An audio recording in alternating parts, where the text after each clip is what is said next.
You are completely useless. Get out of my sight! She slapped an elderly gateman at a clubhouse, unaware he was his fiancé's father. She slapped him right across the face. An elderly gateman just doing his job. The man she called useless, poor, and uneducated. It happened at a private clubhouse she swore she owned with her presence. VIP music blasting, friends laughing, drinks spilling. She wanted to show everyone she had power, authority, status. So she raised her hand and humiliated him. What she didn't know was that the man she slapped wasn't just a gateman. He was her fiancé's father. A man testing her character, hidden behind dusty clothes and old skin. She thought she was marrying into wealth. She thought her future was secure. But now, with one slap, she may lose everything. Because her fiancé just walked in. And he saw everything. Tonight, someone will cry. Someone will beg. And someone will learn that true wealth isn't money at all. Rain-soaked wind rushed across the dimly lit clubhouse courtyard as Emily stepped out in her shimmering gold dress, heels clicking against the glossy marble tiles. Loud Afrobeats thundered from inside, vibrating through the walls, mixing with a faint scent of grilled beef and champagne. Her perfume floated behind her like entitlement, and the crowd parted each time she lifted her chin, owning the night.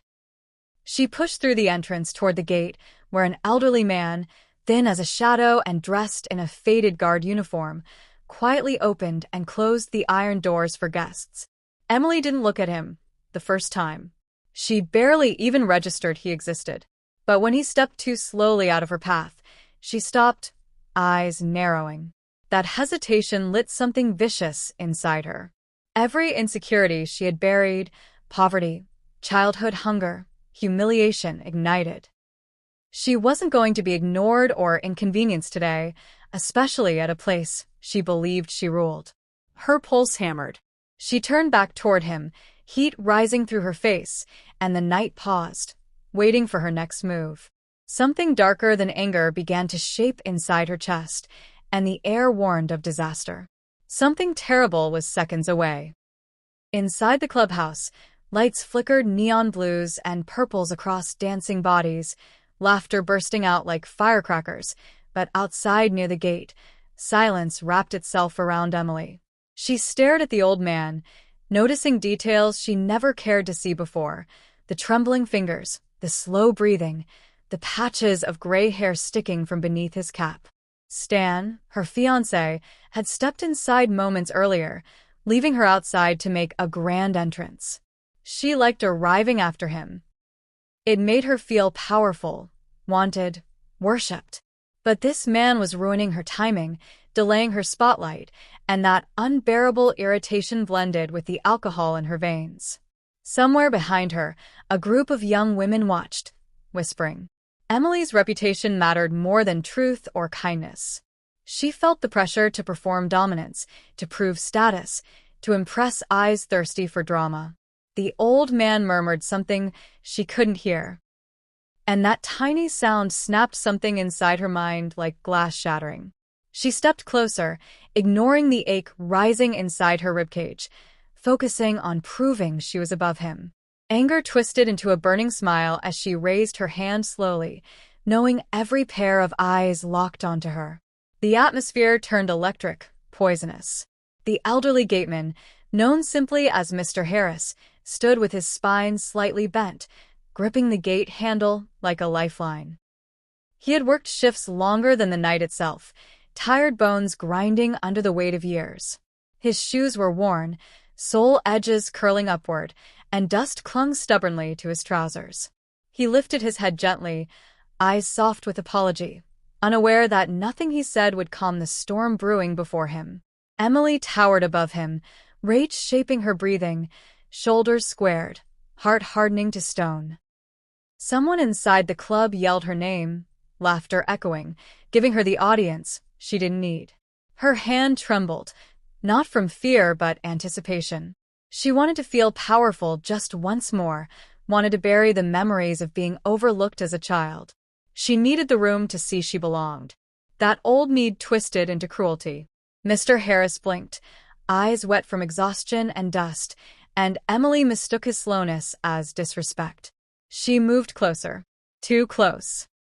People gathered, stunned, like witnesses before a lightning strike. And in that tense heartbeat, she inhaled deeply, locking eyes with him, sealing a moment that would destroy her future. Without warning, Emily's palm cut through the air, her hand colliding with his cheek in one brutal, echoing slap, sharp, violent, humiliating. The sound cracked the night open. Music from inside seemed to choke. A group near the entrance gasped loud enough to slice through the beat. Mr. Harris staggered sideways, catching himself on the iron gate, shock flooding his eyes as pain pulsed across his face. His cap slipped off and rolled across the tiled floor, collecting dust and disbelief. Emily didn't stop to breathe. She stood proudly, chest lifted, lips curved in triumph. She had done it. She had claimed status, control, superiority. And for a short second, she enjoyed it, enjoyed watching him shrink, enjoyed feeling like royalty. But the air shifted. The crowd's murmurs thickened. Judgment replaced admiration. Someone whispered, "Why would she do that?" Emily ignored it, dusting her dress proudly. Inside her head, applause roared, drowning out conscience. She believed this slap raised her higher. Instead, it marked the beginning of her fall. Far behind the shock, the old man whispered her fiancé's name under his breath, voice trembling. Emily didn't hear it yet, but the audience did, and their hearts thundered. Emily slowly became aware of the eyes around her, wide, horrified, disgusted. The people she hoped to impress stared with disbelief twisting their faces. The women she called friends pulled out their phones, pretending to fix hair while secretly recording. The online world was seconds away. She knew it, but even fear of exposure didn't soften her chest. Pride pumped through her veins like gasoline. Mr. Harris pressed a thin hand to his cheek, skin reddening, lips trembling, yet he refused to cry. That silent strength infuriated her more. She wanted him broken under her heel, wanted him apologizing, bowing. Her heart thumped faster as shame mixed with adrenaline. The night air felt heavy, pressing against her skin, whispering danger. Someone in the crowd muttered, "She went too far." Emily smirked. Too far was exactly the point. She lifted her chin again, ready to speak, ready to crush him further. But before she could move, she saw shadows stretching from inside the club. Long, stern, approaching fast. Footsteps echoed. The atmosphere snapped tight.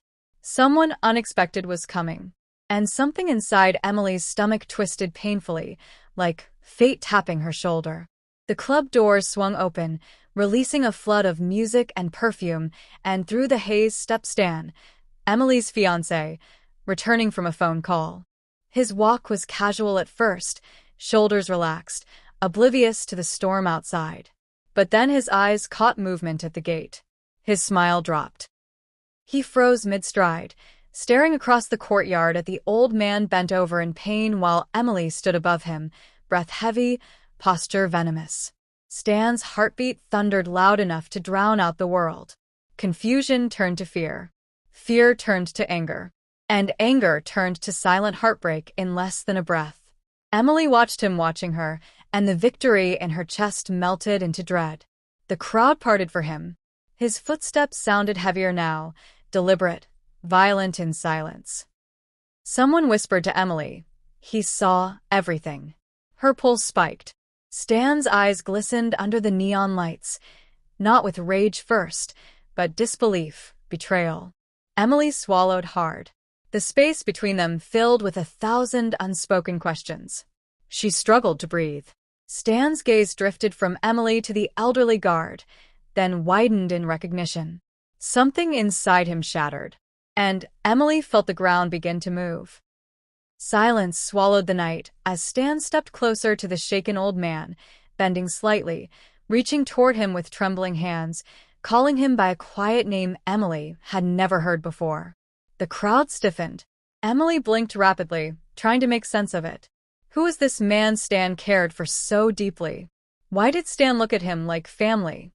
Sweat slid down Emily's back as panic tightened her throat. She wanted to run, but her legs locked. Every terrible possibility crashed through her mind. The cameras, the witnesses, the humiliation. Her entire future felt like it was collapsing brick by brick. She had believed this night would elevate her status. Instead, the universe flipped the script. The gate felt smaller, colder. Emily stared at the man she slapped, suddenly noticing features she once overlooked. Stan's jawline, Stan's nose shape, Stan's eyes staring back at her from an older face. The truth edged closer, like a shadow revealing teeth. Emily's breathing sharpened. Stan's voice trembled with words she wasn't prepared for. The crowd leaned in. The gate creaked. And Emily realized something impossible. This night had only begun to destroy her. Emily wakes the next morning to sunlight stabbing through thin curtains, her head pounding, her chest heavy with a dread she refuses to name. She rolls onto silk bedsheets that don't belong to her past, only to her new life with Stan, the life she clung to like a lifeboat. The memory of the slap flashes in her mind, but she pushes it down, choosing instead to admire the designer bag on the chair, the glitter of her engagement ring on the nightstand. These are her trophies, proof that she's climbed out of the pit she was born into. Ladies and gentlemen, welcome to Ocean of Tales. Kindly like, comment, and subscribe on this channel. We will be grateful if you help us do this. We will be notifying you when we drop a new video. Don't forget to tell us where you are watching from. Yet beneath the soft mattress and scented candles, a quiet fear whispers that she is only one mistake away from falling back. That whisper doesn't soften her. It hardens her.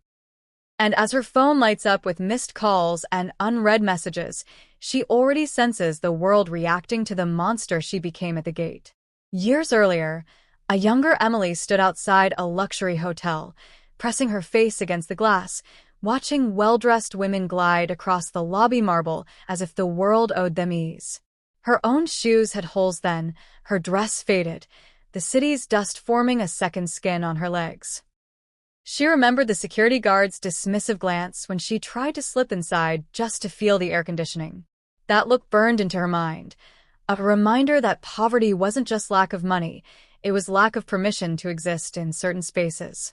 She promised herself that day she would never be looked down on again. But instead of healing that wound, she fed it, turning her hunger into quiet bitterness that grew teeth. That same bitterness had followed her into adulthood, waiting for a chance to bite back. As the years went by, Emily chased status the way some people chase oxygen. She learned how to dress, how to speak, how to walk into a room like she owned it even when her bank account was screaming. She dated men not for kindness, but for what their last names could unlock. She studied the way wealthy women laughed, light, careless, like bills were rumors and not reality. Every time she got close to comfort and lost it, something inside her cracked deeper. By the time she met Stan at a corporate event, her heart was already wired to see him not just as a man, but as a door. And once she stepped through that door, she vowed never to go back, no matter who she had to step on. When Emily first visited the clubhouse with Stan, the scent of expensive cologne and grilled steak wrapped around her like a promise. The sound of live music, the clinking glasses, the polished floors, the staff in uniform, all of it felt like a world she'd been begging to enter her whole life. She watched Stan greet other members with easy familiarity while people looked at her with curiosity, assessing if she matched the environment. That silent measuring frightened her. She couldn't show fear, couldn't show insecurity. So she responded the only way she knew how. With exaggerated confidence, with a superiority that felt borrowed but necessary. Every outing at that clubhouse reinforced the same lesson in her mind. If she didn't act like she belonged, someone would remind her she didn't. That terror of exposure became the fuel for her performance. Back in her small apartment days, Emily had listened through thin walls to neighbors fighting over unpaid bills and borrowed money. She remembered her mother coming home tired from cleaning, hands swollen, eyes dull, apologizing for things she could never control. The shame of having nothing, of having to beg or borrow, haunted Emily like a ghost. She swore she would never be that woman, never again walking into a shop and pretending to browse just to enjoy the air, knowing she couldn't buy anything. But instead of choosing compassion as she rose, she chose revenge against a world that once ignored her. That vow twisted over time into something dangerous, the belief that anyone below her deserved to feel what she once felt. That belief would later meet an innocent old man at a gate. On social media, Emily carefully crafted a different reality, filtered brunch photos, luxury outfits, captions about hard work paying off. Her followers praised her glow-up, calling her an inspiration, not knowing the truth behind the lens. Validation became her drug. Every like, every comment telling her she was goals, tightened her grip on the persona she'd built. She couldn't afford to look weak or soft-hearted. Vulnerability felt like poverty all over again. That's why, at the Clubhouse, surrounded by people who believed money made you important, she felt forced to overprove herself. To her, respect was something you took, not something you earned. And the easiest person to take it from was someone who couldn't fight back. On the night of the slap, everything she'd ever feared and desired collided in that courtyard. The music, the lights, the whispers, the pressure, it all blended with old memories of being turned away, ignored, dismissed. When Mr. Harris didn't move fast enough, she didn't just see a tired, elderly man. She saw every person who ever made her feel small. Slapping him wasn't just about that moment. It was her twisted way of telling her past that she had finally won. But standing there afterward, breathing heavily, feeling the sting of eyes on her, there was a faint, nauseating sensation that she'd gone too far even for herself. She buried it quickly, but guilt has a way of resurfacing when truth walks in. As morning turns to afternoon, Emily scrolls through her notifications with shaking fingers, seeing clips and comments reacting to her outburst. The version of herself she tried to hide is now replaying on screens she can't control. Her chest tightens as she realizes people aren't calling her classy or powerful, they're calling her cruel. Yet beneath the panic, one stubborn part of her still clings to the belief that she was justified, that she had earned the right to be treated like royalty. That internal war between ego and shame rages quietly inside her, preparing the ground for what's coming next. Because while she's wrestling with public opinion, she has no idea that Stan's family is already gathering. And the truth about her victim is about to rip apart everything she thought she secured. The sun dipped low beyond the palm trees as the evening breeze brushed through the old compound where Mr. Harris lived, far from the glamorous nightlife of the Clubhouse. His home was modest, walls fading, roof patched with tin sheets that rattled whenever the wind whispered. Inside, he sat alone at a small wooden table, nursing a cup of black tea with trembling hands. Each sip burned its way down his throat, doing little to warm him. His cheeks still throbbed from Emily's slap, pulsing with the memory of humiliation.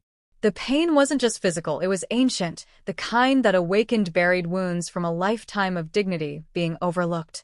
He stared at his reflection in the tea surface, trying to make sense of the cruelty he witnessed. He had once raised a family with love, honor, and pride, yet society insisted on seeing him as disposable. Tonight, the world reminded him that age could turn a man invisible. He blinked slowly, battling emotions he refused to let spill. The house creaked, the night deepened, and a truth pressed against him. His silence had cost him respect long enough.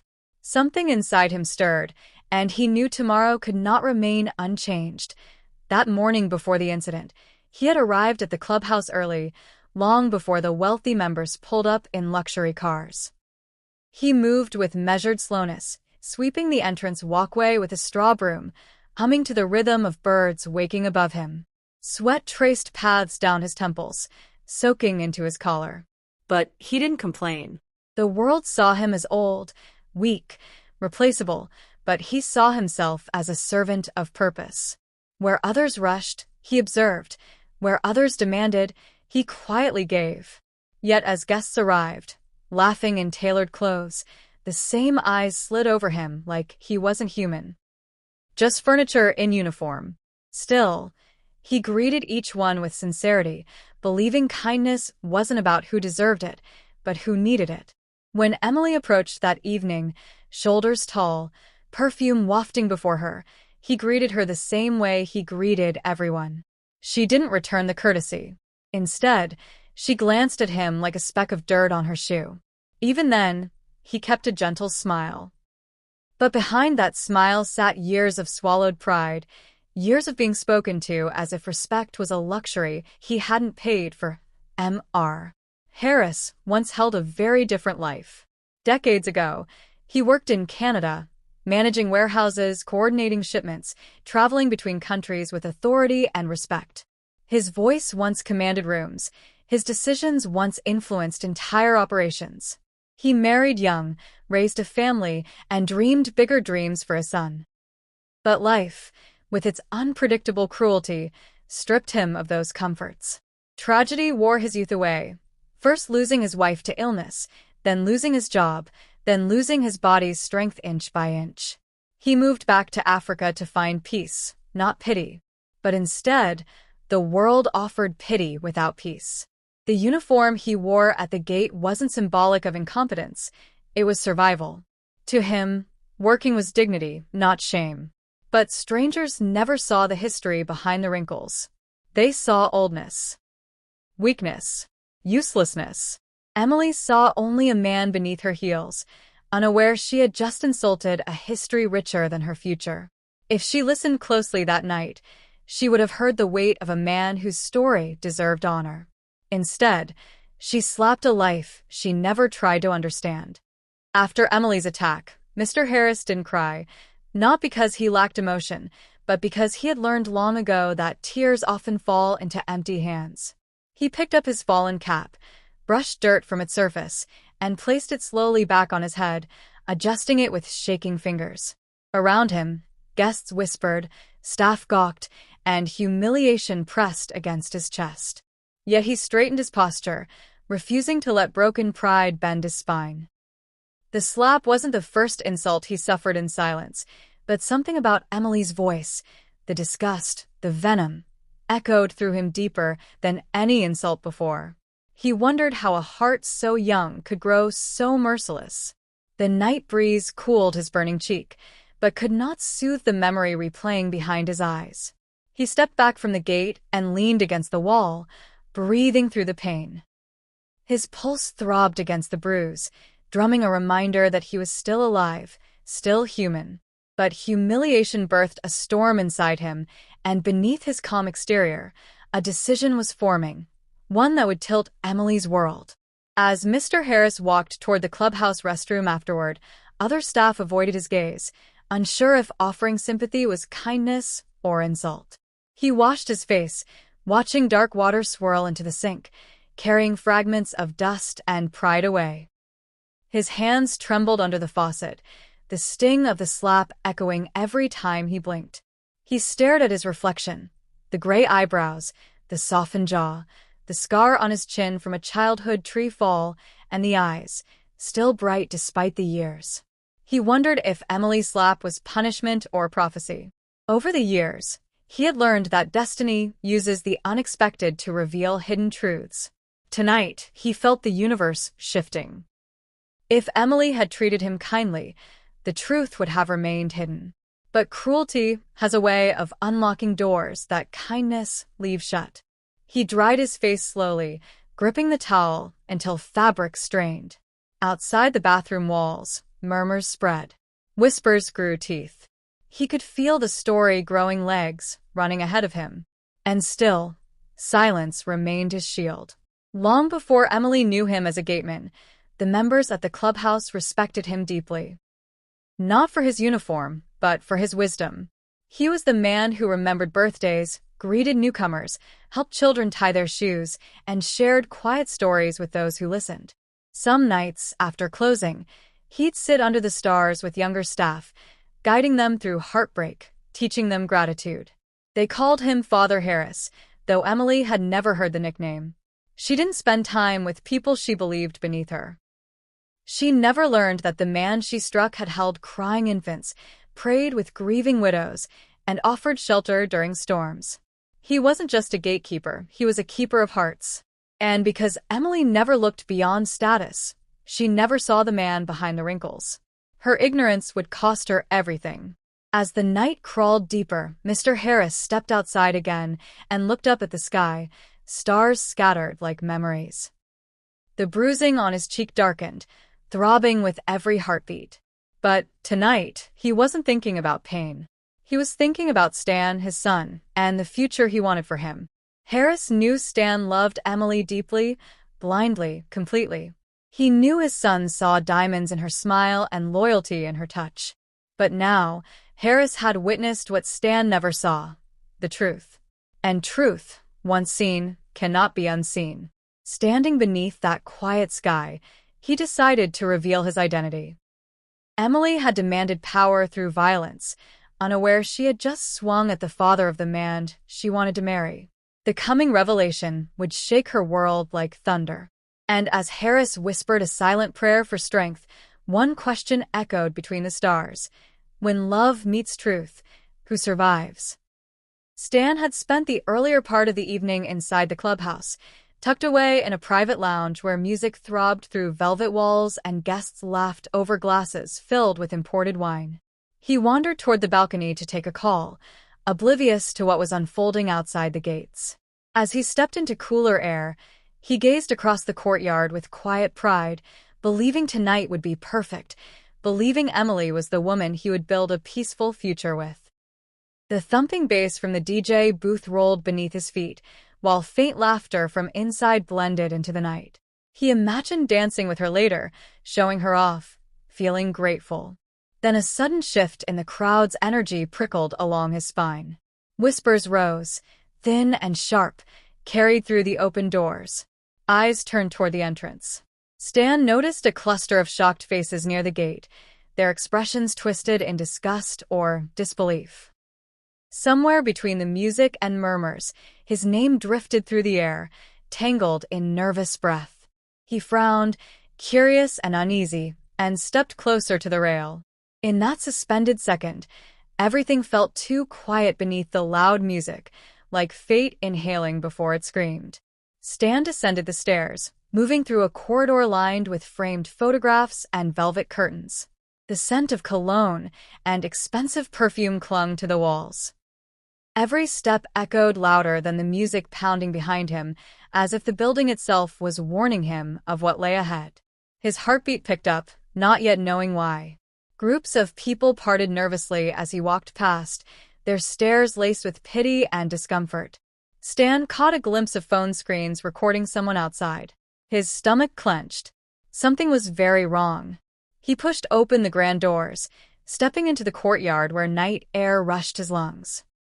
And there, beneath the spotlights, stood Emily. Tense, trembling, hair wild with ego and adrenaline. The old gatekeeper was beside her, cheeks swollen, eyes lowered. Stan froze mid-step, a chill slicing down his spine. Time stopped. The courtyard shrank around him. The world narrowed to the silent space between the three of them. All the warmth, hope, and pride he carried into this night evaporated instantaneously. He felt something inside him fracture, the sight of the old man, Mr. Harris. Bruised and leaning against the metal gate, hit Stan like lightning. Memories roared forward. Childhood walks hand in hand with his father, stories shared under porch lights, wisdom whispered through bedtime prayers. Seeing that familiar jawline, those tired eyes, that trembling stance awakened something raw inside him. His voice died in his throat. Rage spiraled into horror. It wasn't just any old man who had been struck. It was the man who raised him, sacrificed for him, suffered silently through years, and never complained once. Stan's chest tightened as if a fist had wrapped around his lungs. His pulse hammered against his ribs, demanding answers. Emily didn't move, but her smile faltered when she saw him staring. Stan's pupils flared, trying to comprehend the impossible. His fiancée, the woman he defended to friends, the woman he dreamed of marrying, had slapped his father. His breath shook. The world spun. He wanted to scream, but disbelief held him hostage. Stan closed the distance slowly, eyes locked on his father. The closer he got, the more details emerged. The bruise beneath the eye, the faint blood on the cheek, the slight tremble in the hand gripping the gate. Mr. Harris looked older than ever, exhaustion sagging his shoulders, shame dimming his gaze. Stan swallowed hard, throat closing. This wasn't just humiliation, it was violation. Emily's voice trembled behind him, though she hadn't spoken a word. He could feel her panic thick in the air. The crowd watched, silent, confused, eager for the next explosion. Someone whispered. He just realized who she hit. That whisper echoed through Stan's skull. He reached his father, placing a gentle hand on his shoulder, an instinctual gesture filled with love and protection. But even as his fingers touched skin, Stan felt rage spark beneath his ribs. He wasn't just angry at Emily. He was angry at himself for trusting her. Angry at fate for setting this trap. Angry at a world that let pain repeat across generations. The entire courtyard held its breath, waiting for Stan to turn. Emily's heartbeat slammed against her ribs. Her stomach churned as the truth unfolded in real time, layer by layer. Watching Stan embrace the old man sent panic clawing up her throat. Every assumption she made, that he was just a worker, that he was beneath her, that she could shout and slap without consequence, crumbled. She tried to step forward, but her legs trembled. Her tongue dried. She searched desperately for any sign that Stan hadn't realized the connection. But he had. The recognition was unmistakable. Children don't look at strangers like that. Emily's world turned cold. The music from inside felt like mockery, the bright lights brutal, the crowd merciless. She wanted to run back into the club, wanted to hide among strangers, but the whispers chained her to the spot. Her phone buzzed endlessly in her purse. Somehow, the pressure of last night's performance, her desire to be admired, now morphed into pure terror. She had struck the wrong man, at the worst time, in front of the only person whose opinion mattered. Her fingers twitched, searching for something to hold on to, but found nothing except shaking air. Stan finally turned toward Emily, his expression empty and unreadable, which frightened her more than anger would have. His face looked carved from stone, jaw tight, eyes dark, shoulders tense, not with fury, but disappointment that ran deeper than rage. Emily knew that look. It was the look people gave when trust snapped. The look that said love wasn't enough anymore. Stan took slow steps toward her, each one heavy with memory. Their kisses, their promises, the nights he swore she was different. With every step, those memories shattered underfoot like glass. Emily's breath hitched. She whispered Stan's name under her breath, but the sound dissolved into trembling silence. The crowd leaned closer. The old man watched with eyes full of sorrow, not for himself, but for his son. And in that dreadful silence, the courtyard transformed into a courtroom, with Emily on trial and every passerby a jury member. She waited for Stan to speak, to shout, to accuse. But he said nothing. His silence screamed louder than fury. Stan stood inches from her, looking into a face he no longer recognized. Behind them, cameras continued recording. The internet would feast on this moment. Above them, the sky darkened, clouds curling like fists. Emily's vision blurred, not from tears, but from the avalanche of consequences she hadn't prepared for. Stan inhaled sharply, chest rising with conflict. The future he planned, a home, children, peace, died a silent death at the gate. Love didn't blind him anymore. Truth cut through illusion like a blade. The question haunting him now wasn't whether Emily loved him, it was whether she loved status more. The old man shifted behind him, pain evident. Stan clenched his jaw, eyes locking on Emily one last time before he stepped back, distancing himself, physically, emotionally, spiritually. The space between them felt like a grave. And Emily understood something terrible. This wasn't the end of a fight. It was the beginning of a war she could not win. Night bled into silence as Stan stood between Emily and the elderly man, his pulse thundering against his ribs. The crowd lingered like shadows, too invested to leave, too frightened to speak. Stan's legs trembled under the weight of realization, yet he forced himself to meet the old man's gaze.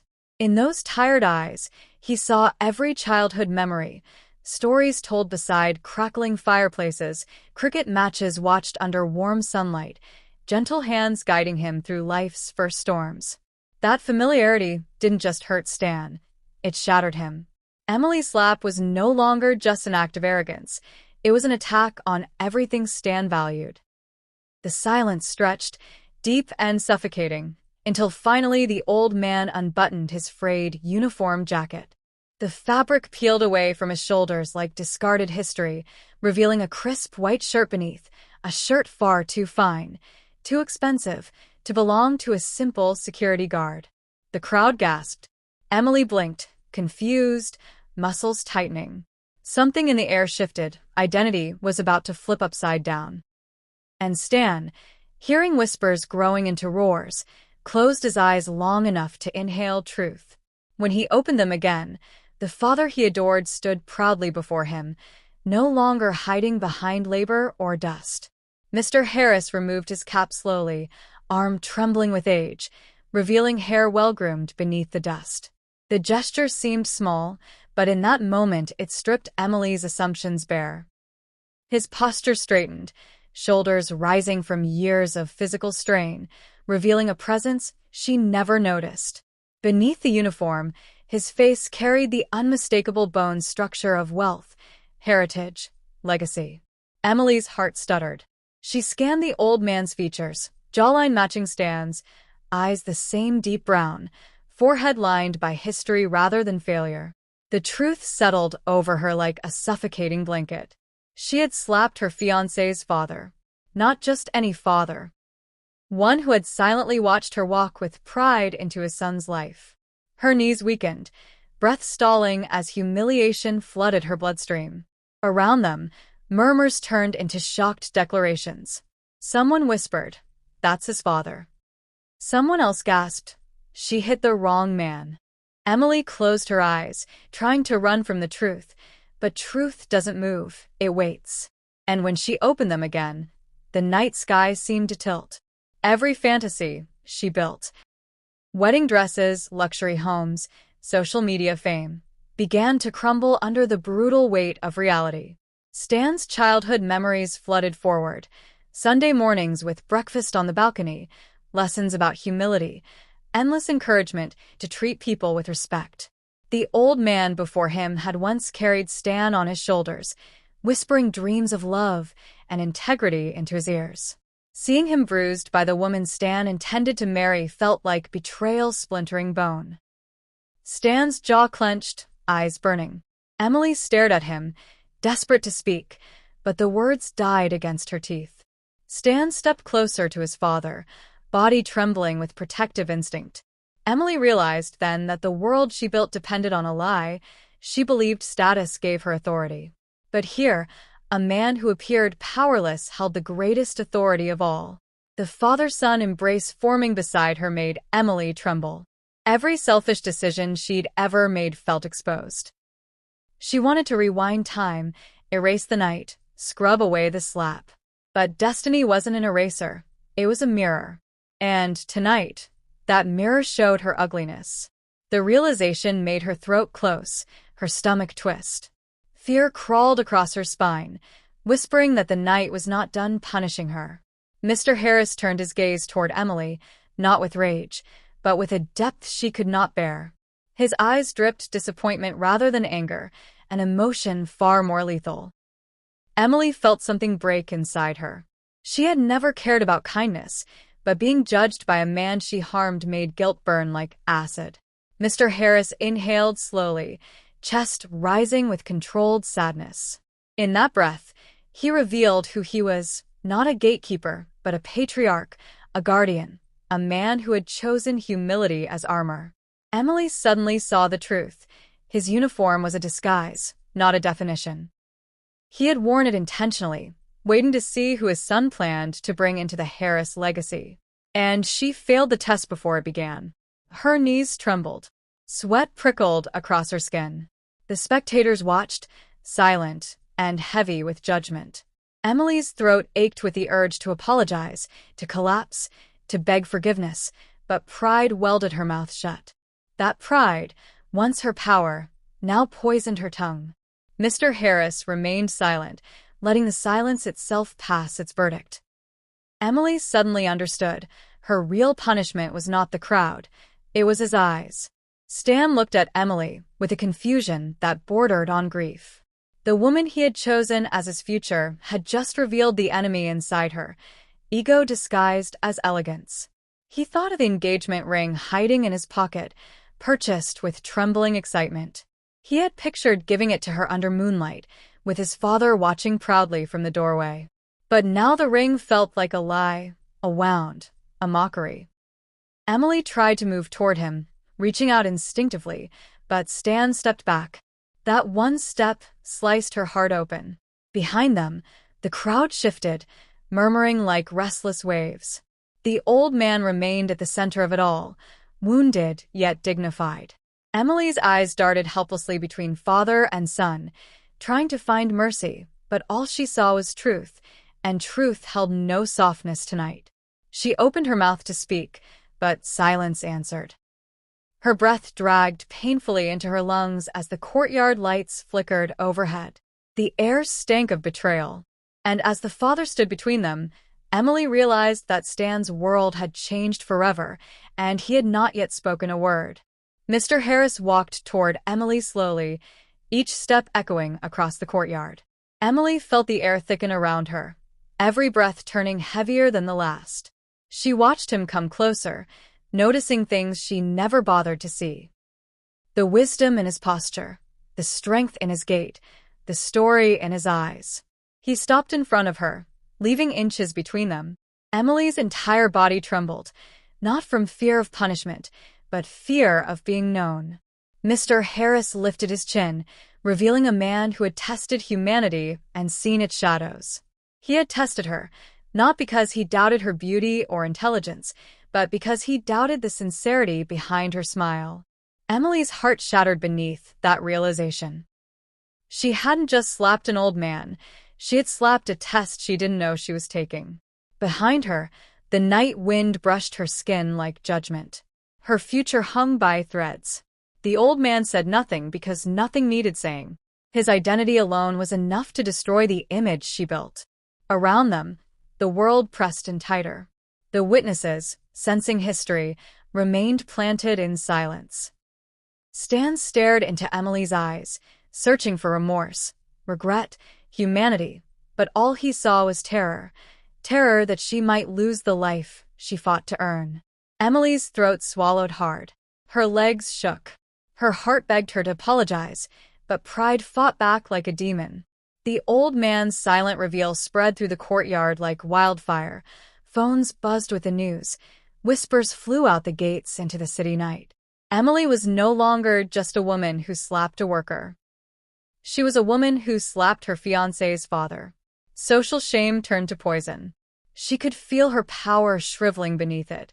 When Emily finally looked up at Mr. Harris again, she found no hatred, no fury, only truth. And truth has a cruel voice. This is who you are. The identity reveal did not end the night. It began the storm that would destroy the next chapter of her life. And as Stan turned away slowly, Emily realized something terrifying. This was only the first layer of consequences. More were coming. The night air thickened as Stan guided his father away from the crowd, the old man leaning subtly against him, not out of weakness, but exhaustion, emotional exhaustion that came from watching humanity disappoint him one more time. Emily remained frozen where she stood, heart pounding against her ribs like fists demanding escape. The courtyard emptied slowly, guests returning indoors to replay the scene over drinks and gossip, leaving Emily alone in cold silence. Somewhere behind her, laughter resumed, music rose again, life continued as if she had not just altered her destiny. She could hear Stan and his father speaking in hushed tones near the parked cars, but the words were too faint to form meaning. She began walking toward them, each step heavy, every breath trembling. She didn't know if she was walking into forgiveness or ruin, she only knew she could not stand still. The grass brushed her ankles like warnings, the night breeze whispering truth. She had been tested without consent, and she had failed without hesitation. And as she approached, she saw Stan turn toward her with eyes colder than the shadows behind him, eyes that no longer saw her as future. Mr. Harris stood upright now, his disguise discarded both physically and symbolically. He looked like a man reclaiming identity, stern, calm, wounded. Emily stopped several feet away, breathing hard, watching him dust soil from his sleeve with trembling fingers. He seemed older tonight, decades older, as though one slap had peeled back the layers of strength he fought so hard to maintain. The truth pressed between them like iron. He hadn't been working at the gate because he needed money, he had been there because he needed truth. Emily stared at him, confusion mixing with dread. Why had he pretended to be poor? Why here? Why her? He lifted his gaze toward her and, without speaking, answered everything. His eyes told the story. Rich men lose sons to gold diggers every day. Status chasers smile wide and poison slowly. He refused to let his son fall blind into ruin. So he disguised himself as the very thing Emily despised, poverty. And she had revealed exactly who she was. Emily swallowed pain as the reality seeped through her skin. This wasn't coincidence, this was strategy. Stan's father had planned this test for months. He had insisted on meeting Emily privately before blessing their engagement, but her excuses always arrived: hair appointments, brunch outings, shopping, events. She had never shown interest in knowing the family behind the money she chased. So Mr. Harris turned to the one method he trusted: humility. He applied for the gate job through a friend at the club, asked to be placed on night duty, and told staff to address him only as Harris. No titles. No hints. Emily had walked past him several times, never offering a greeting, too consumed by image to look down. Every night, he observed her body language, the way she dismissed cleaners, the contempt in her eyes when speaking to hostesses. Tonight wasn't random. It was the final stage. He had been sure Emily would reveal her true self eventually, but nobody expected the truth to arrive so violently, so publicly, so irreversibly. Emily stared at the old man, feeling the weight of his planning crush her chest. She had walked into a trap set not out of malice, but out of paternal desperation. And she realized, she never stood a chance. Emily's thoughts spiraled as she replayed her own behaviors, every ignored greeting, every impatient sigh, every look of superiority. She remembered standing in the dressing room earlier, admiring her makeup in the mirror, imagining marriage to Stan as a ticket out of fear forever. She had convinced herself she was ready to be a wife, but she had never pursued the heart that came with a man. She had chased his lifestyle, not his love. That truth became unbearable now. She watched Mr. Harris step closer to Stan and whisper something into his ear. Stan nodded slowly, jaw tightening. Emily couldn't hear their words, but she saw the consequences shaping themselves. Her expensive dress felt heavy, suffocating. The ground beneath her trembled with the knowledge that her dream life had been an audition disguised as reality, and she had performed terribly. Shame curled inside her like a fist, squeezing breath from her lungs. The father turned fully toward Emily, his expression unreadable. She waited for anger, screaming, cursing, threats. But none came. Instead, his silence became a weapon sharper than any blade. Emily stood trembling, already feeling the world labeling her, abusive, arrogant, heartless. Mr. Harris raised his hand, not to strike her, but to remove the final remnant of disguise, a ring. A simple gold band glinted on his finger, engraved with two initials that matched Stan's own, a family symbol passed down for generations. Emily stared at the ring, horror flooding her veins. This wasn't just a father, he was legacy, bloodline, history. She had slapped heritage itself. The father lowered his hand slowly, letting the meaning settle in Emily's bones. He had never been beneath her. She had always been beneath him. Her knees buckled. Her breath shook. and still, he said nothing. His silence forced Emily to confront her own voice, the voice that had called him useless. Now that word echoed back at her like thunder, useless, useless, useless. Stan's voice finally broke the silence, but only 3 words escaped his trembling lips. Why her, Dad? The question sliced through Emily, though it wasn't meant for her. Stan wanted to understand why his father had chosen this test instead of trusting his judgment. Mr. Harris looked toward the sky, shoulders heavy with the weight of memory. He had once loved a woman who wore masks, who smiled beautifully while slicing hearts beneath tables.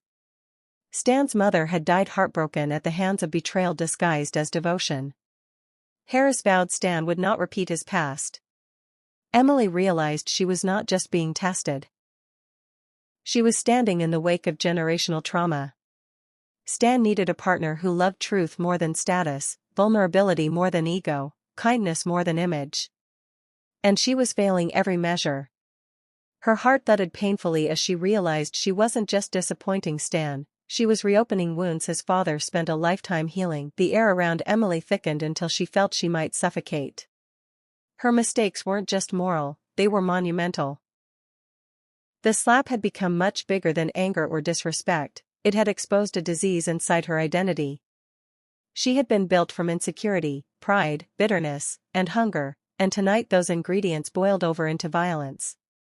Stan and his father exchanged a long, silent look, one that spoke of decisions forming, futures redirecting.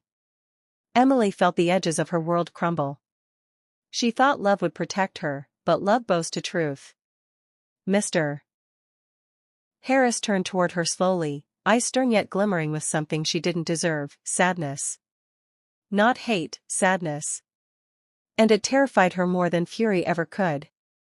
She knew what came next, judgment, exposure, maybe rejection. As Stan slipped his hand into his pocket, fingers brushing the engagement ring she longed for, Emily braced herself for the truth she could no longer run from. The test was complete, and she had failed. Emily stood in the quiet courtyard long after Stan and his father stepped aside to speak privately, the music from inside the clubhouse seeping through the walls like a haunting echo of a life she feared slipping away.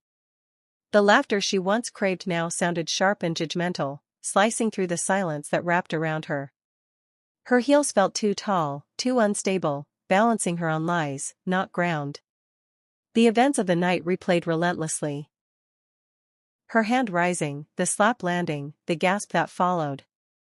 Her mind clung to denial, whispering excuses. He was slow, he disrespected her, he embarrassed her, but each excuse dissolved under the truth she could no longer ignore. Her body trembled, and she wrapped her arms around herself, trying to hold together parts of her that were breaking apart. Guests who once admired her now avoided her eyes, walking past as if she were infection. The world she built on admiration and envy had turned on her in a single night. She wanted to scream, to run, to undo time, but her voice locked in her throat. A cold tremor crept across her skin. Something deeper than public shame was rising, fear of being seen without armor. Inside the clubhouse, Emily's supposed friends sat at their table, phones glowing as they scrolled through messages and videos spreading online. They spoke loud enough for her to hear fragments. Her name mixed with laughter, disbelief mixed with gossip. She had always known friendships in this place were fragile, woven with convenience and jealousy, not loyalty. But hearing them now, mocking her, rejoicing in her downfall, stripped something raw inside her. She saw herself through their eyes, a woman who believed status made her untouchable, now exposed as insecure and cruel. She stepped toward the glass wall separating the courtyard from the lounge and watched as a woman she knew whispered dramatically, reenacting the slap to an audience of eager ears. Emily swallowed hard, realizing that nothing she said would change their narrative. Their eyes glimmered with hunger, not sympathy. She was entertainment, a fallen queen whose crown had become a joke. The laughter inside roared like thunder through her bones. She backed away from the glass, breath unsteady. The place she once worshipped now felt like a courtroom, and she was already sentenced by the jurors she once wanted applause from. Emily's phone buzzed violently in her purse, vibrating against the leather like a heartbeat begging attention. She pulled it out with trembling fingers and saw notification after notification. Missed calls from unknown numbers, messages from people she barely knew, social media tags multiplying by the second. Videos of the slap were already online. One clip showed her hand raised high, captioned, "Gold digger attacks elderly worker for nothing." Another read, "This is who these women become when they chase money." Emily felt her stomach lurch violently. Comments poured in like acid. Insults, curses, threats. The world wasn't waiting for the truth.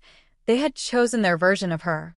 She scrolled further and saw a message from her younger sister, Grace. "Emily, what have you done?" The words stabbed deeper than any stranger's insult. Emily had spent years trying to be a role model to her family, pretending success came easy to her. Now she imagined Grace seeing the video at school, classmates sharing it endlessly.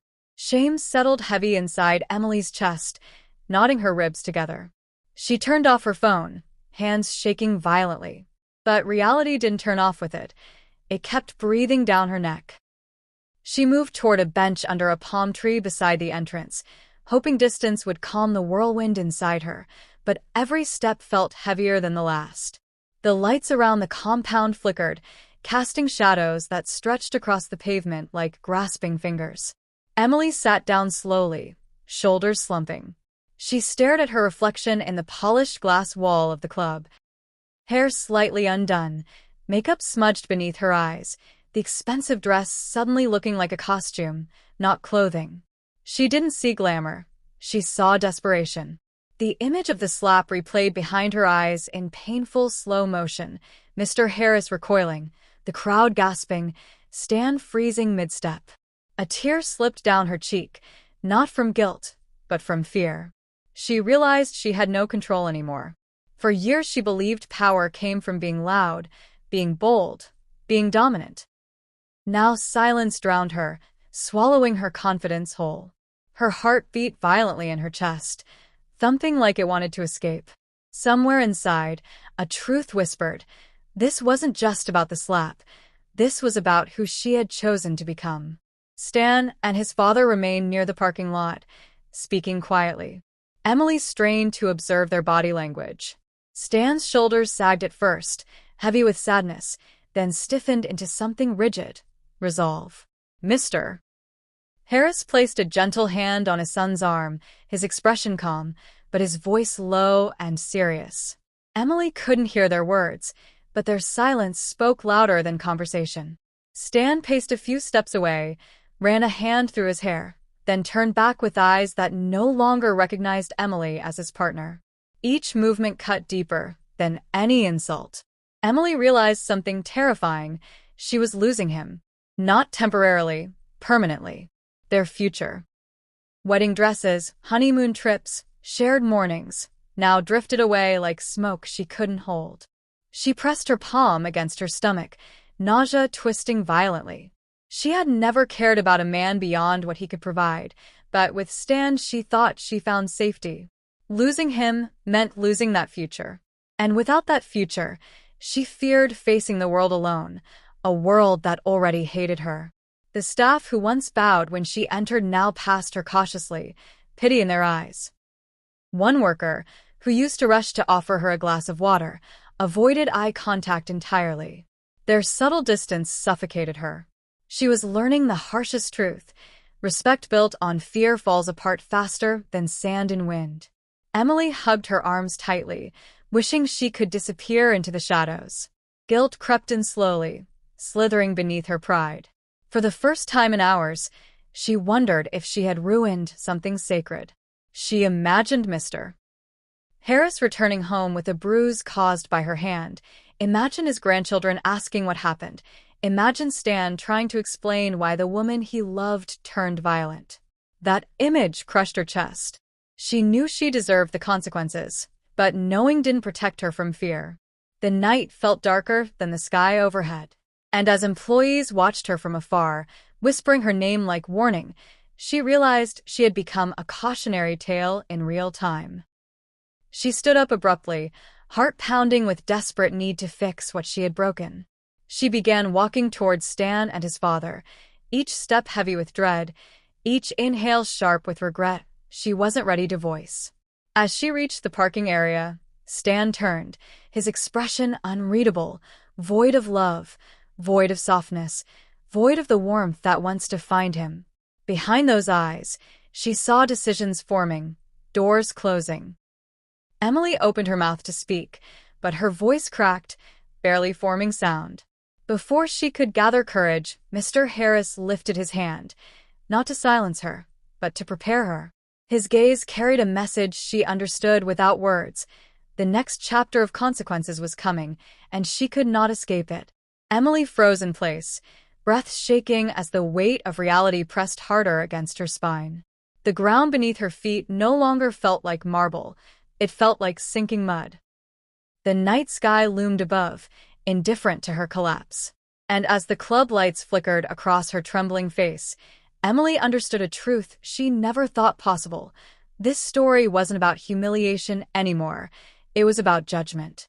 Emily followed Stan into the dimly lit parking lot, her footsteps echoing across uneven pavement, her breath ragged with dread. The night wind whipped strands of hair across her face, but she barely felt it. Stan kept walking, refusing to look back at her. His shoulders were stiff, movements sharp, as though every step dragged him deeper into betrayal. Emily wanted to run to him, grab his arm, fall at his feet and beg him to see her, not the monster she had become. She imagined their first date, how he had smiled when she spilled coffee on herself, how his laugh felt like music, how she trusted that sound. Now, every memory turned against her, burning her skin like fire. Stan stopped abruptly beside a black SUV, his back still facing her. Emily froze a few feet behind him, afraid that the wrong breath might break him. The parking lot seemed to tilt under her heels. Cars hummed in the distance. The scent of gasoline lingered. Emily whispered his name so softly it barely left her lips, a fragile attempt to reach him. But the silence between them felt wide enough to swallow a lifetime. Stan finally turned, slowly, like someone bracing against a hurricane. His eyes, once warm, gentle, full of future plans, were now dark and stormy, stripped of softness. Emily flinched at the sight, guilt tearing through her ribs. Stan stared at her bruised pride, her stained mascara, her trembling lips, and behind his silence lay a question she could feel rather than hear. How could you? His jaw tightened, the muscle twitching beneath his skin as though words threatened to rip free. Emily stepped closer, heart pounding in her ears. She tried to speak, but her voice cracked like dry wood, weak, brittle. Stan exhaled sharply, eyes narrowing, and in that exhale Emily saw a man deciding whether love could survive this betrayal. The wind pulled at his shirt, revealing the tension rigid in his muscles. He lifted a hand to his forehead as though steadying himself. Emily trembled, understanding that forgiveness wasn't hers to claim. She waited, breathless, terrified that whatever he said next would shatter the world she built around him. And as Stan's chest rose and fell with silent rage, Emily realized nothing she had planned for her future mattered if she lost this moment. As the silence stretched, Stan's gaze dropped to Emily's engagement ring, a ring she no longer wore, tucked away in her purse like a secret she feared to display tonight. Seeing her bare finger felt symbolic, like fate mocking them both. Emily noticed his attention and instinctively wrapped her arms around her torso, trying to hide the empty space. Stan shook his head, eyes closing for a beat too long. That silence carried grief, disappointment, finality. Emily stepped closer, unable to stand the emotional distance, and her heels clicked against the pavement like remorse tapping on bones. She whispered, voice trembling, that she could explain. But Stan's expression hardened further, not with hatred, but with exhausted disbelief. He had prepared to defend her against gossip, prepared to fight for her love, prepared to protect their bond from the world. But he had never prepared for the possibility that the threat would come from her, a cruelty that cut through generations, disguised as pride. Emily felt tears sting her eyes, blurring Stan's image. The man she once saw as salvation now looked like judgment personified. She reached out a shaking hand, but the air between them refused to let her touch him. Emily's mind spiraled through every excuse, every justification, stress, alcohol, pride, embarrassment, but none of them sounded like truth anymore. She remembered the slap, like a punch to her own chest. She wished she could claim she snapped under pressure, but even she knew it wasn't true. The violence came from a darker place: entitlement, insecurity, hunger for validation. That realization hollowed her out. Stan stared at her, waiting, not for lies, but for humility. The silence between them stretched, thick as fog, heavy with consequence. Emily felt stripped bare, like every mask she ever wore lay shattered at her feet. Words suddenly poured out of her, trembling and uneven, not excuses but fragments of truth. Fear of poverty, fear of insignificance, fear of losing him. She admitted she had built herself from scars, not love. But the moment the truth escaped her lips, she saw no relief in Stan's eyes. Instead, she saw heartbreak deepening. Her confession didn't mend anything. It exposed a wound larger than she imagined. The honesty, though raw, came too late. Now Stan had to ask himself not whether she meant it, but whether she could ever change. Stan stepped closer, so close she could feel the heat of his breath, but his eyes remained distant, haunted. He remembered introducing Emily to his father for the first time, even before the disguise, and how she had avoided conversation, focusing instead on networking with wealthy guests. He remembered defending her to friends who questioned her intentions. He remembered ignoring whispers that she seemed more interested in money than in him. Tonight had stripped those memories of innocence and replaced them with truth. Emily watched him processing everything, dreading the decision forming behind his eyes. Stan opened his mouth, then closed it again, overwhelmed. Emily felt her stomach twist. She wanted to scream that she loved him, but even she wasn't sure if she loved him, or loved what he offered. That thought terrified her. She wrapped her arms around herself, trying to hold in pieces. Love wasn't blind anymore. It was bleeding, lost, and trembling in Stan's eyes. Emily felt the ground sway beneath her feet as reality whispered, he might walk away. And the worst part? She knew she deserved it. At the far end of the parking lot, Mr. Harris watched quietly from a distance, leaning against his car, his presence like a shadow Emily couldn't escape. His silence added gravity to every breath between her and Stan. Emily wondered how different things would be if she had simply smiled at the old man, if she had shown kindness instead of superiority. That tiny moment, seconds long, had rewritten her entire destiny. The truth clawed at her. The man she disrespected wasn't just Stan's father. He was a moral compass, a guardian of family values. Stan clenched his fists, struggling to hold himself together. He finally spoke, voice low, raspy, wounded, not shouting, not accusing, simply broken. The sound cut through Emily and left her breathless. Tears slipped down her face, coating her skin with regret she could no longer deny. In Stan's voice, she heard years of dreams dying. He whispered a single sentence that sent shivers down her spine. Not a question, not a threat, but a warning carried by heartbreak. And Emily realized her fate was about to be spoken aloud. Emily braced herself, knowing that whatever came next would define what remained between them. Stan stared at her, jaw trembling, eyes reflecting the man who still loved her and the man who knew he shouldn't. He took a deep breath, and as he exhaled, his shoulders dropped, as if he was letting go. Emily shook her head, silently begging him not to say what she knew he must.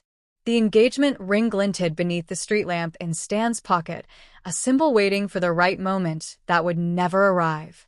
Stan whispered that he didn't recognize the person standing in front of him anymore. Emily's knees weakened, tears spilling freely down her cheeks. He stepped backward, creating distance she felt physically like an earthquake through her body. Her heart shattered into sharp pieces, each slice a reminder of who she had chosen to be. She reached out a trembling hand toward him, but Stan didn't touch it. He turned away, eyes filled with sorrow deeper than anger. Emily stood suspended between silence and collapse. And the night exhaled a brutal truth. Love alone could not save her now. Emily staggered backward from Stan's rejection, her pulse hammering through her ears like war drums, the world around her blurring into shapes and shadows.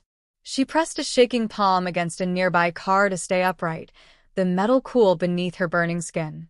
And just when she believed the night couldn't break her any further, the sound of approaching footsteps made her freeze.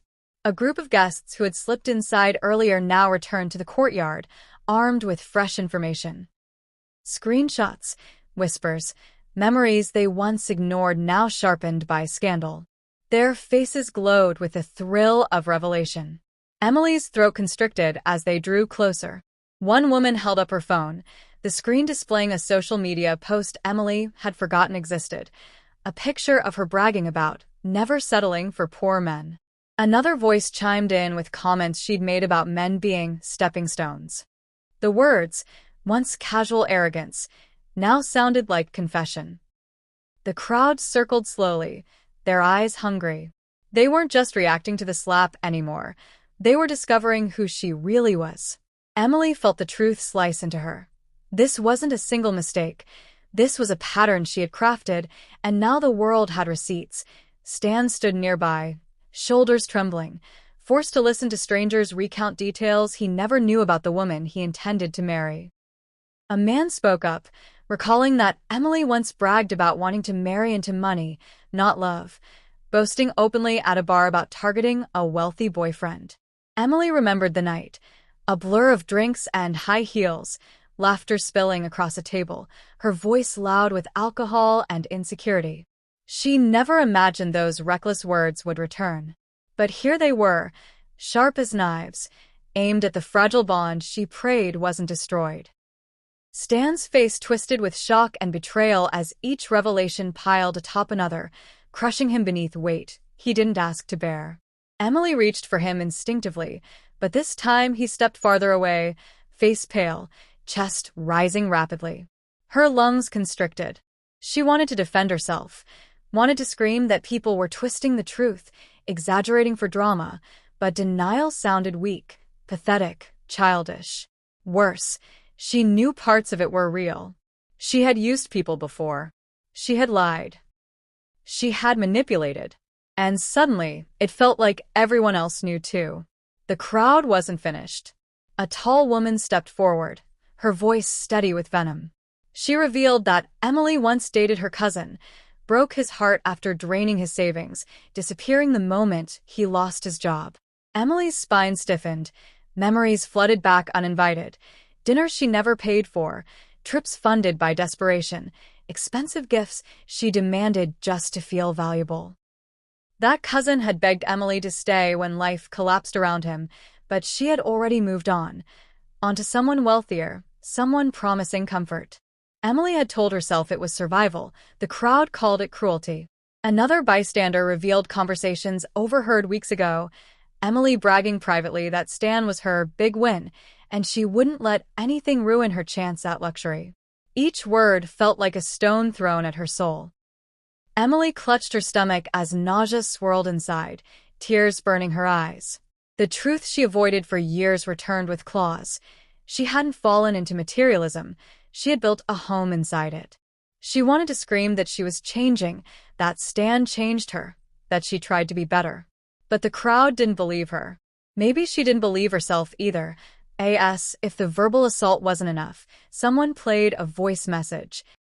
Emily laughing, mocking people who worked low-paying jobs, saying she deserved the world and wouldn't accept anything cheap. The sound traveled through the courtyard, cold and merciless. Emily gasped, recognizing her own voice soaked in arrogance. The recording was old, but truth has no expiration date. The laughter in the message felt like hearing a stranger, a version of herself she hated yet couldn't deny. Stan stared at Emily as the audio played, his breath shaking. His father's jaw tightened. The recording ended, but its echo lived inside the silence that followed. Emily wrapped her arms around herself, desperate to disappear. Her heart thundered painfully as she realized she wasn't just losing love, she was losing identity. Every cruel sentence she ever said, every selfish choice she ever made, resurfaced with brutal clarity. The world she curated online, glamorous and polished, had been built on bones she never buried. Tonight, they rose from the grave. Emily tried to speak, tried to explain, but the words dissolved like wet ash on her tongue. She thought of Grace, her younger sister, and how she warned Emily months ago that chasing wealth could destroy her. She thought of her mother, who once scrubbed floors with blistered hands and told Emily never to measure people by money. Emily ignored both. In her pursuit of status, she had severed ties with family, turning holidays into displays of superiority rather than love. She told friends she couldn't date poor men. Now the universe was forcing her to kneel before an elderly man she deemed worthless. Irony dripped from the moment like rain. Emily gasped as her knees buckled beneath her, body trembling violently.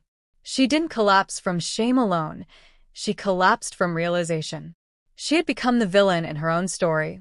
And worse, she knew it. The ground felt cold through her dress as she knelt on the pavement, hands shaking. Around her, silence stretched. Even the gossip faded. For a fleeting second, she wondered if there was anything left to save. Stan stepped forward, not to comfort her, but to confront truth. He looked down at Emily on her knees, his heart twisting painfully at the sight. He had loved her, not the version she presented tonight, but the version who smiled shyly at his jokes, the version who made him believe in forever. Now he questioned whether that version ever truly existed. Emily lifted her eyes to him, tears staining her cheeks, mascara streaking down like ink trails. She mouthed his name, voice trembling, apology carried in shaking breaths. But Stan's eyes hardened. The weight of the night sat heavy on him. The slap, the lies, the recordings, the history. He whispered that love requires trust, and trust requires truth, and he had none left. Emily reached out to touch his leg, desperate to anchor herself in what remained, but Stan stepped back again.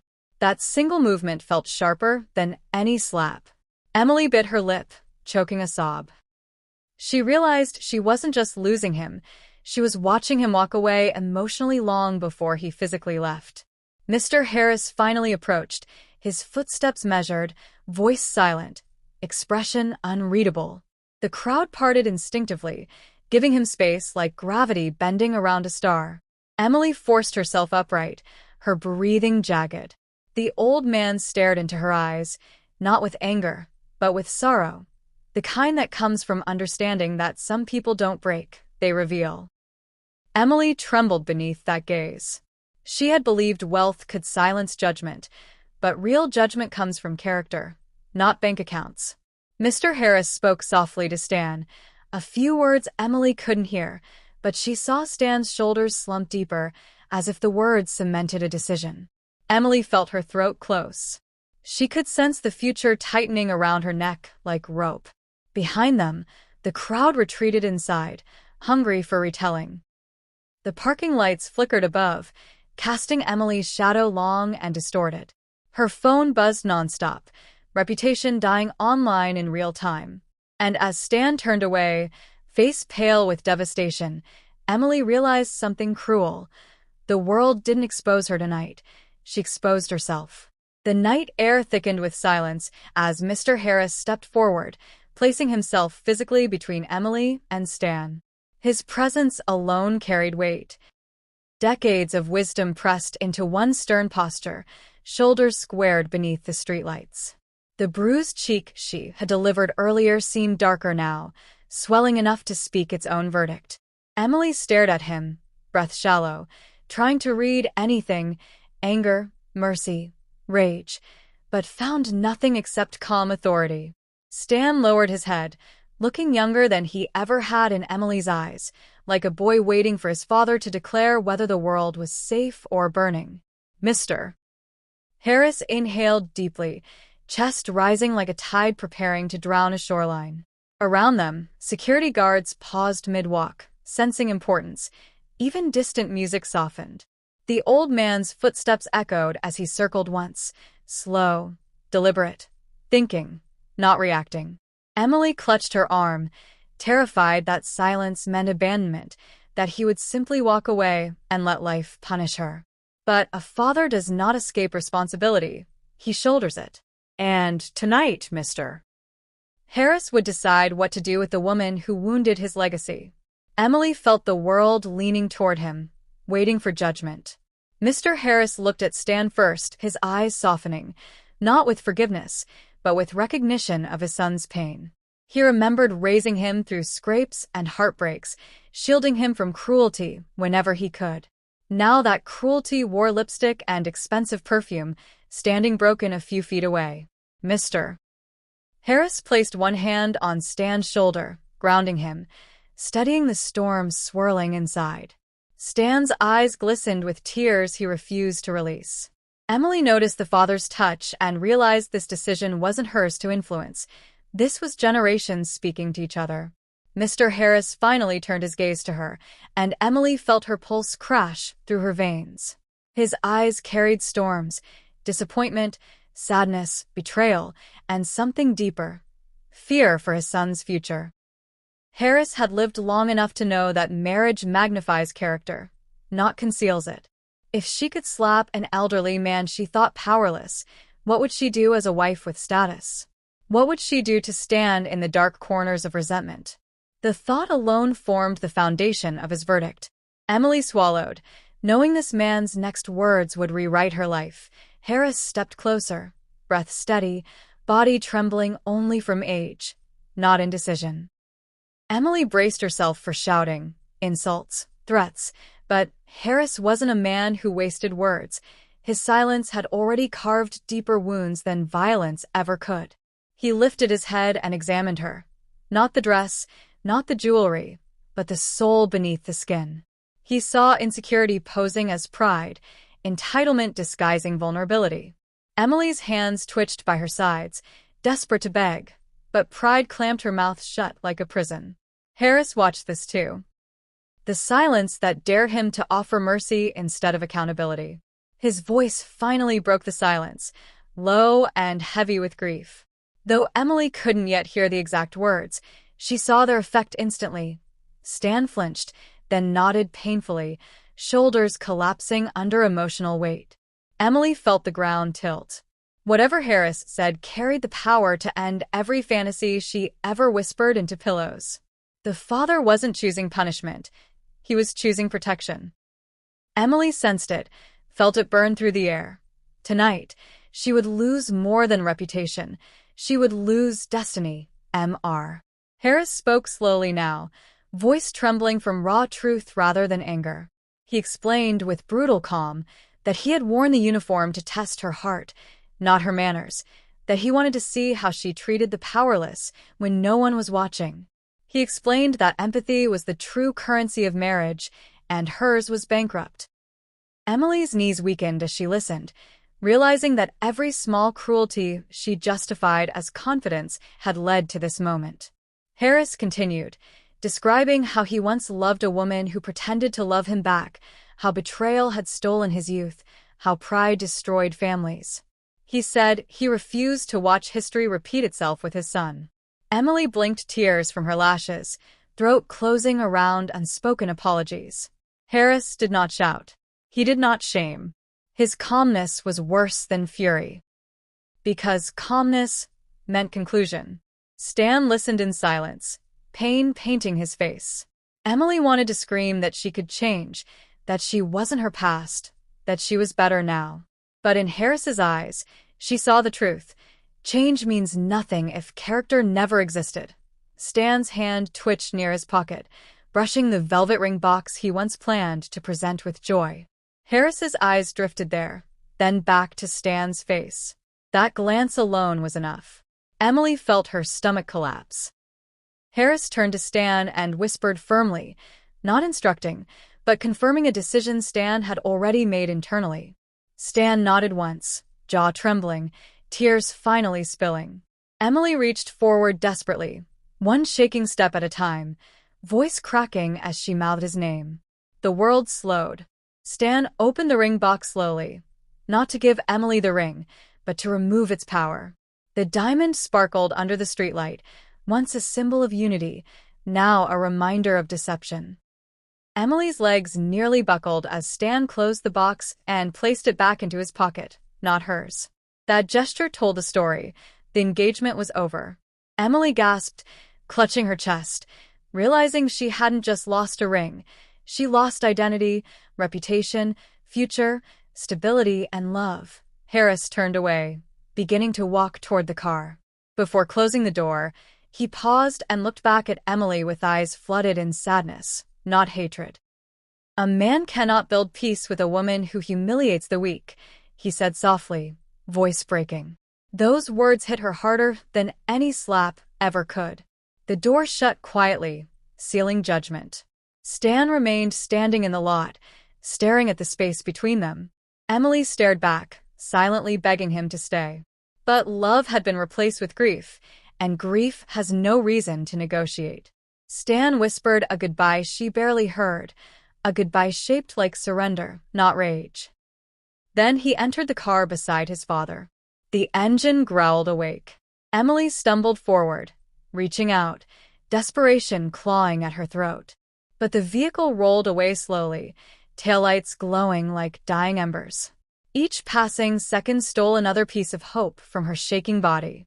When the car disappeared around the corner, Emily felt her future go with it.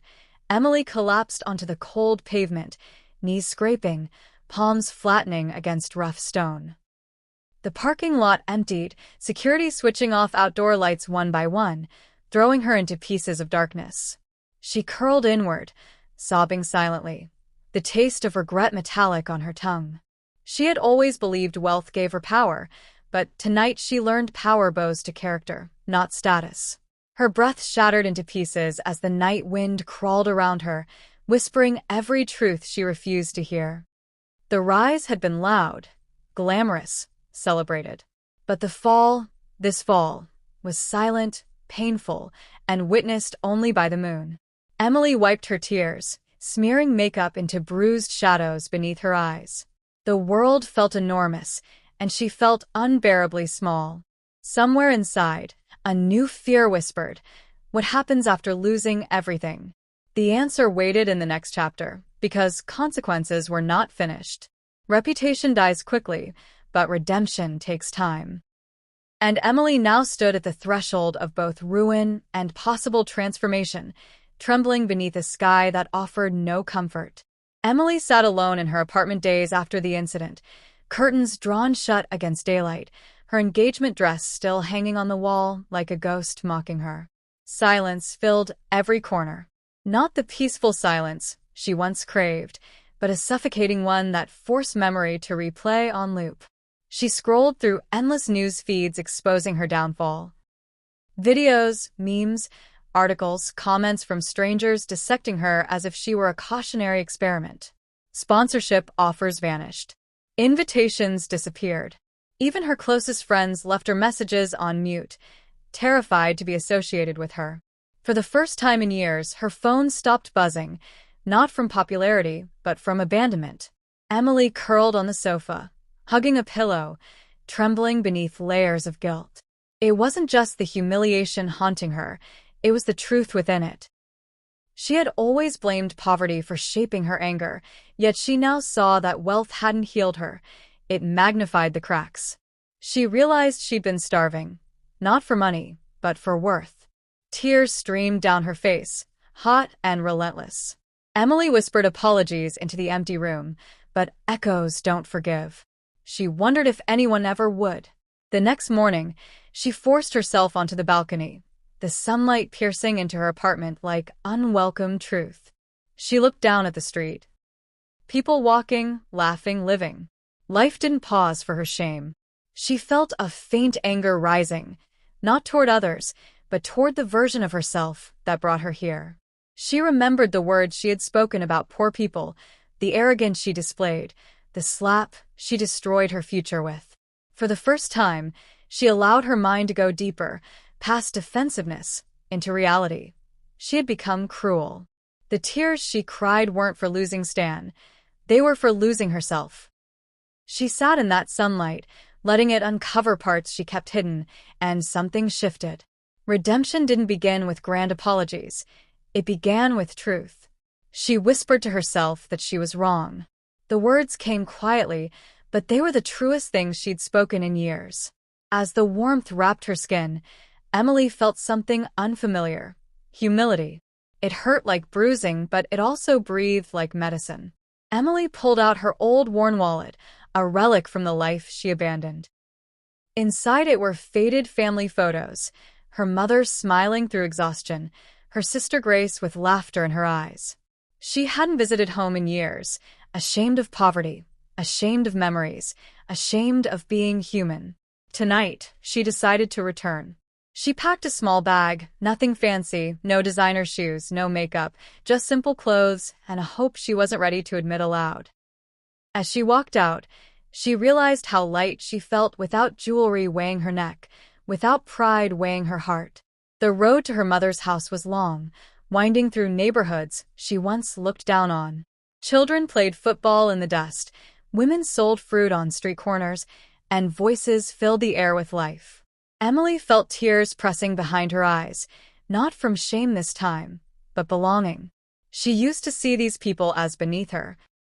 Now she saw them as mirrors to truths she had forgotten: love, struggle, dignity. She stepped through the gate of her childhood home, trembling, scared, unsure if she deserved welcome. Her mother opened the door, older than Emily remembered, hair streaked with gray, eyes full of worry and warmth. Emily froze, expecting rejection, judgment, even anger. But her mother simply opened her arms. Emily collapsed into that embrace, sobbing into familiar fabric. In that moment, status vanished. This was love, the kind she tried to buy through money, clothes, and men. Her mother held her until shaking eased, then guided her inside to sit at a kitchen table worn smooth by years of meals and conversations. Emily confessed everything: the slap, the greed, the humiliation, the lost fiancé. She didn't justify. She didn't excuse. She simply told truth, voice breaking under the weight of honesty she'd buried. Her mother listened silently, hands trembling around Emily's fingers. When Emily finished, she prepared for disappointment. Instead, her mother whispered that humility was the first step toward healing, and forgiveness begins with facing your own darkness. Emily wept harder, realizing this woman, poor in wealth, was rich in wisdom and heart. Days passed. Emily stayed home, cooking, cleaning, reconnecting with Grace. She volunteered with her mother at a local shelter, serving meals to elderly people. The first time she ladled stew into a bowl held by shaking hands, she felt her stomach twist with guilt. She saw Mr. Harris in every face. But the work changed her. She watched dignity in poverty, kindness in struggle, love in simplicity. She began to understand that everyone carried stories deeper than appearances. She started journaling at night, writing apology letters she never expected to send, trying to rebuild her soul one sentence at a time. Pride slipped off her layer by layer. She no longer searched mirrors for beauty, she searched actions for truth. Each hour spent serving others rewired something broken inside her. Emily realized she could no longer hide behind excuses.